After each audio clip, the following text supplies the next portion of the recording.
So hello everyone, good morning and welcome back to IVFL Bharat. मैं निखिल अग्रवाल फिर आपके लिए लेकर आया हूँ। एक और केस स्टडी नहीं है ये, बट पिछली ही केस स्टडी जो सैंपल केस स्टडी हम कर रहे थे बीओएम के टॉपिक के ऊपर, उसी का आगे की काम को हम इसमें कंटिन्यू करेंगे।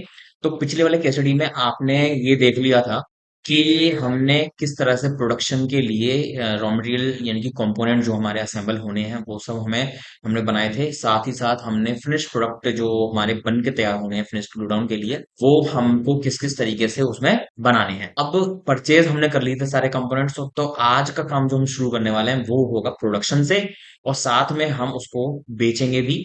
जब हम प्रोडक्शन कर लेंगे, गोडाउन की समरी भी देखेंगे कि हमारे पास अभी कितना सामान है। कोई भी कंपोनेंट हमारा नेगेटिव नहीं जाना चाहिए और कोई भी कंपोनेंट हमारा बचना नहीं चाहिए। ठीक है, तो आइए शुरू करते हैं। और प्लीज चैनल को सब्सक्राइब जरूर कर लेना और वीडियो को लाइक जरूर करके जाना। पूरी वीडियो जरूर देखना एंड शुरू करते हैं।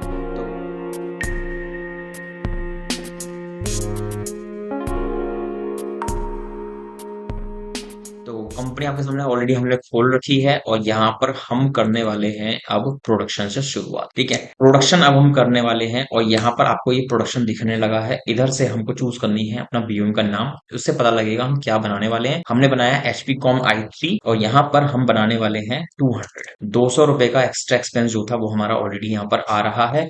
ओके कर लेते हैं। और यहाँ पर आपको देखना है हमारा जो आइटम जनरेट हुआ है वो फिनिश गोडाउन में लग जाएगा, और जो आइटम हमें कंज्यूम हो रहे हैं रॉ मटेरियल से वो वहां से माइनस हो जाएंगे। ठीक है, जब आप इसको एक्सेप्ट करवाओगे तो यहाँ पर आपका जो कैटेगरी है, कैटेगरी मांगेगा, आपको वो कैटेगरी डाल देनी है। ये i3 कैटेगरी में है। ओके करो। और यहाँ पर आपका जो रेट है मैन्युफैक्चरिंग का वो अकॉर्डिंग टू कंपोनेंट्स आ रहा है, और 200 रुपए आपके उसके लग रहे हैं इसमें, जो आपका वो बनकर तैयार हो रहा है। ठीक है, इसको हमने करवा दिया F2। और यहाँ पर आपका जो भी है वो आप एक बार देख लेंगे। प्रोसेसर i3 तक आप आ जाओ एक बार, और हम इसमें एक बार देख लेते हैं क्या यहाँ पर हमसे वो कैटेगरी मांगता है। जी हम मांग रहा है, तो हम उसको जरूर एक्सेप्ट करवा देंगे ओके कर। ठीक है, अब आप F2 कर दो और उसको सेव कर दीजिए। पहला आइटम आपका प्रोडक्शन हो चुका है। दूसरा आइटम आपका है एचपी का ही i5। इसके अंदर भी आप 200 डाल एंड ओके करेंगे, और यहाँ पर आपकी बस आपको ये चीज देखनी है कि ये आपका आ जाना चाहिए सही सही। तो जो आपका i3 है, तो यहाँ पर हमारा क्या आ जाएगा, i5 आ जाएगा। इसको गलत नहीं करना, ओके करिए। और फिर हम एक बार कंफर्म कर लेते हैं कि हमारा जो प्रोसेसर i5 है उसमें हमारा वो सही से आ रहा हो। ठीक है, F2 पर हम सेव कर दो। तीसरा आइटम हमारा एचपी में क्या आएगा, तीसरा आइटम हमारा एचपी के अंदर i7 है, और यहाँ पे भी हम 200 डाल देते हैं और ये एक्सेप्ट होके आ जाएगा। एंड यहाँ पर हमारा आना चाहिए i7। Okay and F2 and processor i7 देखना है हमको। यहाँ पर हमारी जो यूनिट है वो i7 अपने आप ले लेगा। ओके कर एंड F2 करके सेव करा दीजिए। एचपी के हमारे तीनों आइटम बन चुके हैं। अब आप आ जाओ डेल पर, डेल i3 200। ओके करिए एंड इसमें भी आपसे वो पूछेगा i3 है या i5 है। हमने i3 डाल दिया यहाँ पर एंड इसको F2 पर आया। इसको हम नीचे ले आते हैं। इसमें हम प्रोसेसर i3 का देख लेते हैं एक बार, यूनिट हमारी सही ले रहा है कि नहीं। i3 and press F2। फिर आता है हमारा डेल i5 200 एंड सब कुछ सही आ रहा है। आप यहाँ पर ले लीजिए i5 F2 and processor i5 तक आ जाओ चेक करने के लिए। सिर्फ हमारा काम बिल्कुल सही आएगा। F2 प्रेस करो, F2 प्रेस करो, सेव करो। लास्ट आइटम डेल का है i7। यहाँ पे हम ले लीजिए 200 एंड ओके करिए। एंड यहाँ पर हमारा पूछेगा category i7 F2 and F2 and processor i7 and processor i7 F2 and F2। अब बाकी रह जाता है हमारा सैमसंग वाला काम। सैमसंग i3 में आ जाओ। आप ध्यान रखिएगा कई जगह पर आपका ओ यहाँ पर तो 22 रुपए आ रहा है। ये गलती हो गई होगी हमसे, हम वहां पे जाके ऑल्ट्रेशन कर देंगे सैमसंग के i3 में। इसको आप फिलहाल यहाँ पे 200 रुपए कर दीजिए और ओके करेंगे। फिर यहाँ पर आपकी चीजें सेटल हो जाएंगी। ये आपका i3 है तो i3 ले लो। ओके F2 एंड फिर प्रोसेसर तक आइए। यहाँ पर i3 and F2 save. Next item Samsung का है सैमसंग i5 200। यहाँ पे हमारा एक्सपेंस सही आ रहा है। ओके करिए एंड यहाँ पर ले लीजिए i5 F2 फिर प्रोसेसर i5 तक आएंगे।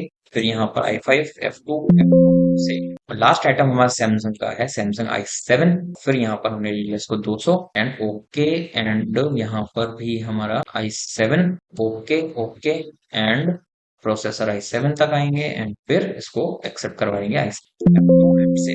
प्रोडक्शन हमारा हो चुका है और अब हम चलते हैं गोडाउन की रिपोर्ट देखने के लिए। स्टॉक स्टेटस पे भी देख सकते हो आप, स्टॉक स्टेटस देख लेते हैं पहले। तो मैं यहाँ पर ओपनिंग स्टॉक या क्लोजिंग स्टॉक, आप देख लो, ओपनिंग स्टॉक है नहीं वहां पर, क्लोजिंग स्टॉक देख लेते हैं।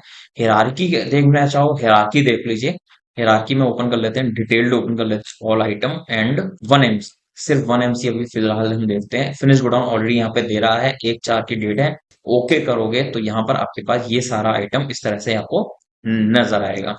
ठीक है। जनरल आइटम में 1800 रुपए का कुछ सामान पड़ा है क्या? अभी ये सब हमारे आइटम्स ही दिखा रहा है, तो उसको आप दिखाने दो। और अब हम देखते हैं क्या वहां पर रॉ मटेरियल में कोई सामान पड़ा है। रॉ मटेरियल में हमारे कोई भी क्वांटिटी नहीं है, कोई भी वैल्यू नहीं है, सब कुछ जीरो आ रहा है। यानी कि हमारा जो वर्किंग थी, हमने सामान लिमिटेड खरीदा था, सही खरीदा था, सही लगा है, कोई भी आइटम ऊपर नीचे नहीं हुआ है, इसलिए वो जीरो दिखा रहा है। अब आप क्या करेंगे, फिनिश गोडाउन में आ जाओ, वो रिपोर्ट हम खोल लेते हैं। ठीक है। अब इस रिपोर्ट को हमें एक्सपोर्ट करना है, तो हम यहाँ पे कर देते हैं ऑल्ट ई, माइक्रोसॉफ्ट एक्सेल में जाएगा और यहाँ पर हम इसकी जो लोकेशन है उसे चेंज कर देते हैं। हम चाहते हैं इस लोकेशन को डी ड्राइव में, चाहे ओके करो, और चाहो तो आप फाइल का नाम भी बदल सकते हो। स्टॉक स्टेटस को STCKNSTS, स्टॉक स्टैट्स मैंने डाल दिया, उसको हम कर देते हैं ओके। फिर ये ओपन हो जाएगी फाइल एक्सेल के।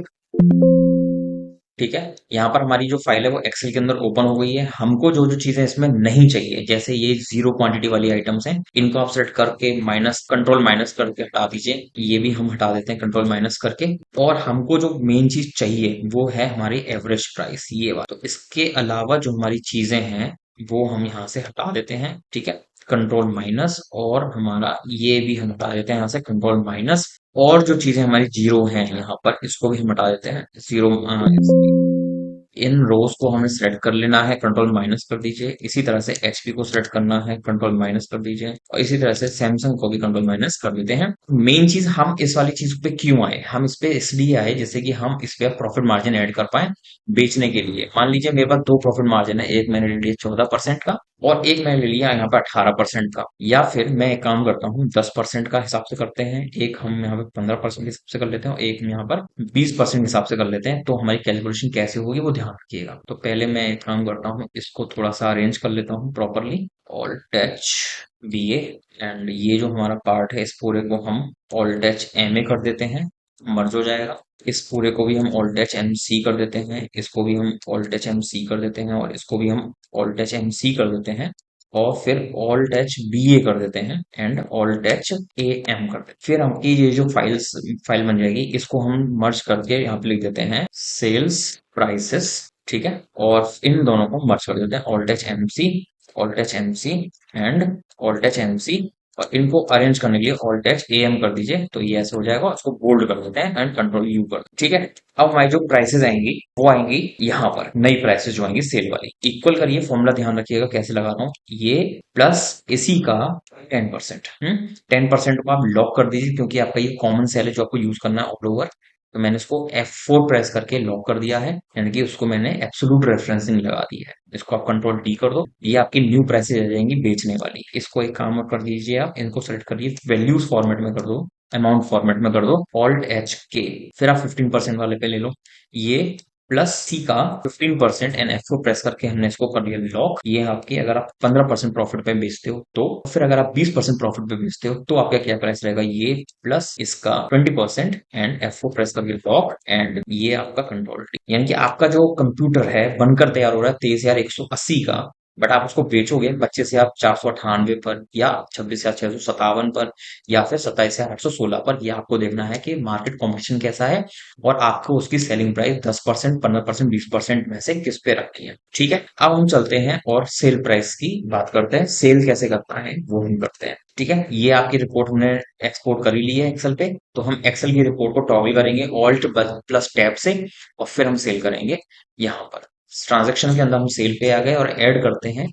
हमने ऑलरेडी एक पार्टी बना रखी थी सौरभ नाम से, और मटेरियल सेंटर हमारा रहेगा फिनिश गोडाउन। ठीक है। यहाँ पर आप F2 कर दो, और आइटम हम ले रहे हैं यहाँ पर सबसे पहले डेल i3। डेल i3 के मान लीजिए मैं सबके 50-50 पीसेस बेच रहा हूँ, मैं यहाँ पे 50 रखता हूँ। कैटेगरी पूछ रहा है वो i3 के 200 पीस हमारे पास हैं, 200 में से हम 50 पीस बेच रहे हैं। फिर हम यहाँ पर लेते हैं रेट, डेल i3 हमारा कितने का है, हम कौन सा प्राइस रखते हैं, मान लीजिए किसी में कुछ ऐसे कर लेते हैं, मिक्सिंग कर लेते हैं। ठीक है। इसको control V, control B, control B ऐसे कर लीजिए। फिर यहाँ पे इसको कंट्रोल बी, यहाँ पे इसको कंट्रोल बी, फिर यहाँ पे इसको कंट्रोल बी, एंड फिर यहाँ पे कंट्रोल बी, फिर यहाँ पे कंट्रोल बी, फिर यहाँ पे कंट्रोल बी। इस तरह से हम उसको प्राइसेस को ले लेते हैं रेंडमली। तो डेल आई थ्री हमारा बेचना है 25,498 पर, तो यहाँ पे लिख दो 25,498 पहला आइटम। दूसरा हमने लिया डेल आई फाइव 50 पीसेस, फिर यहाँ पे पूछेगा कैटेगरी आई फाइव की, हमारे 200 पीस है, और यहाँ पर हमको यहाँ ले लेना है ये वाला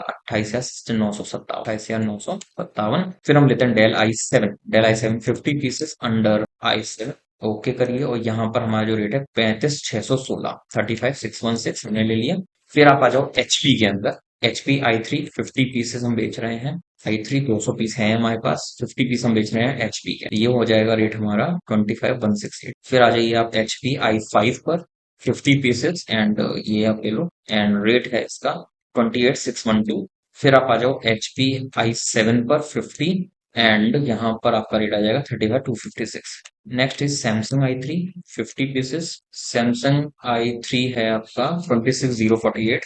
next is Samsung I five 50। Samsung I five आपका 29,532, and last is Samsung I seven 50 pieces. This will be on rate from 36,216, ठीक है। आपका जो टोटल बिल हो रहा है, टोटल आइटम आपके जा रहे हैं 450, और टोटल बिल जो आपका हो रहा है 1,35,45,150 रुपीज। F2 प्रेस करो और यहाँ पे आपकी बिलिंग इन्फॉर्मेशन डाल देंगे आप, आपकी कंपनी का नाम जो भी है आप उसके हिसाब से डाल दोगे, अग्रवाल कंप्यूटर ट्रेडर्स, एंड यहाँ पर आपने 001 ऐसे करके बिलिंग बना दी है, और ये कर रहे हो। यहाँ पर आपकी जो बिलिंग इन्फॉर्मेशन है, क्योंकि आप यहाँ पर ट्रांजेक्शन कर रहे हो 2 लाख से ऊपर की, तो आपके पास और आपका पैन नंबर होना चाहिए, जो कि नहीं है। तो would you like to continue, उसको यस कर दीजिए और वाउचर को सेव कर दीजिए। प्रिंटिंग हमें नहीं करनी है, नो कर दो, ठीक है। अब आपको दिखाते हैं स्टॉक स्टेटस वाली चीज, यानी कि अगर आप हायरार्की में जाते हो तो आपके पास कितना सामान बचा हुआ है। 1 MC फिनिश गुड्स, ये आप देख सकते हैं, सभी में से क्वांटिटी लेस हो जानी चाहिए। आपकी क्वांटिटी ये 200-200 की इन है, फिर आपकी क्वांटिटी आउट भी हो गई है 50-50 की। फिर आपके पास जो क्लोजिंग क्वांटिटी रह गई है वो आपकी ये रह गई, हर एक में 150 पीसेस रह गए हैं, तो ये आपका क्लोजिंग स्टॉक आपके पास रह गया है, ठीक है। 1800 में से 450 की यूनिट आपकी बाहर जा चुकी है, 1350 की यूनिट आपके पास स्टिल है, वो आप यहाँ पर देख सकते हैं। इसके अलावा आपके पास इन्वेंट्री बुक्स के अंदर आप स्टॉक लेजर देख सकते हो, पर्टिकुलर किसी लेजर में कितना है, या आइटम का एमसी लेजर देख सकते हो, या मटेरियल सेंटर रजिस्टर देख सकते हैं, जैसे कि हमने ये ओपन कर लिया। कौन सा सामान किस क्वांटिटी में आपके पास पड़ा हुआ है यहाँ पे आपको दिखा देंगे। टोटल 1800 का था, 450 आपका जा चुका है आउट, ठीक है। तो काफी सारी चीजें हैं जो आप अपने इसमें देख सकते हो। इन्वेंटरी समरी भी आप देख सकते हो, डेली समरी या मंथली समरी आपको देखना है, कंसोलिडेटेड देखना है, ट्रांजेक्शन क्या क्या किए हैं वो आप देख सकते हो। तो ये इन्फॉर्मेशन आप यहाँ पर इसमें देख सकते हैं, अगर आपको इन्वेंटरी से जुड़ा हुआ कोई भी रिपोर्ट देखनी है तो, ठीक है। इसके बाद में हम आपको बैलेंस शीट का दिखा देते हैं कि इतना काम करने के बाद में हमारा प्रॉफिट मार्जिन क्या रहा है। आप प्रॉफिट एंड लॉस पर आ जाइए और उसको ओपन करते हैं अप्रैल महीने का, यस कर दो, यस कर दो सेकंड लेवल को, एंड ओके करते हैं। आपका जो प्रॉफिट दिखा रहा है वो है 21,70,000 लगभग का, और एक्सपेंस आपके कुछ हुए नहीं है, तो इसलिए एक्सपेंस हम यहाँ पे नहीं लिख रहे हैं। आप जो एक्सपेंस है वो आप डाल सकते हैं। 1800 आइटम बने थे और आपका 200 रुपए एक का गया है, आप इसमें एक्सपेंस डाल सकते हो असेंबलिंग चार्ज के नाम से। मैं पेमेंट में आ जाता हूँ और मैं यहाँ पर एक लेजर बनाऊंगा F3 करके, असेंबलिंग चार्जेस करके, ठीक है। यहाँ पर आप डाल देंगे इसको डायरेक्ट एक्सपेंस में, F2 पे प्रेस करो, एंड यहाँ पर आपके जो अमाउंट है वो किस तरह से आएगा वो हम ओपन करवा देते हैं। अभी आपसे F10 प्रेस करो कैलकुलेटर के लिए, और यहाँ पर आपने जो बनाया है वो 1800 सिस्टम्स बने हैं, मल्टीप्लाई 200 आप कर दीजिए। आपका जो टोटल है 30 लाख 3,60,000 रुपए के आपने असेंबलिंग के चार्जेस दिए हैं, जो कि यहाँ पे आपके आ जाएंगे एंटर करते ही। ये पेमेंट आप कैसे कर रहे हो, बैंक से या कैश में? कैश का लेजर, बैंक का लेजर नहीं है, आप कैश बना लो, कैश आपके पास ऑलरेडी था, और हम यहाँ पर इसको सेव कर देते हैं। नेगेटिव जा रहा है क्योंकि हमने कैपिटल इन्वेस्ट नहीं करी है, तो हम इसको कर देते हैं accept, and yes. Daily transaction 2 lakh से ऊपर जा रही है वो हमें देखनी है, यस कर दो, और यहाँ पर आपका काम डन हो जाता है, ठीक है। बैलेंस शीट और दिखा देते हैं आपको। कैपिटल आपने लगाई नहीं थी, कोई बिजनेस आपने शुरू कर लिया था, कैश इन हैंड आपका इसलिए नेगेटिव जा रहा है, ठीक है। बट जैसे जैसे आप सेल करोगे बिजनेस में, आपके पास वो पैसा जो आपके डेटर्स हैं, क्रेडिटर्स को भी आपको पेमेंट करनी है और डेटर से भी आपके पास पैसा आना है, तो आप डेटा से पैसा मंगवाने की एंट्री कर सकते हैं रिसीट में, तो आपका कैश पॉजिटिव हो जाए। ठीक है, तो यहाँ तक आपका ये क्वेश्चन जो है कंप्लीट हो जाता है। असेंबलिंग किस तरह से करनी है, प्रोडक्शन कैसे करना है, तो इस तरह से उसको हम करते हैं अगर असेंबलिंग का काम आपको करना है। एक चीज और है इसमें, अगर आपको कोई भी प्रोडक्ट अनअसेंबल करना है, मान लीजिए कि आपके पास जैसे कि कोई भी कंपोनेंट बाकी नहीं है, कोई कस्टमर आता है कि मुझे केवल कीबोर्ड खरीदना है, आप एक कंप्यूटर को डिसअसेंबल यानी कि अनअसेंबल कर सकते हो, और उसमें जो जो कंपोनेंट्स लगे हुए हैं आप उसको इंडिविजुअली अगर बेचना चाहते हो तो आप यहाँ पर अनअसेंबल का एक वाउचर बना लेते हो।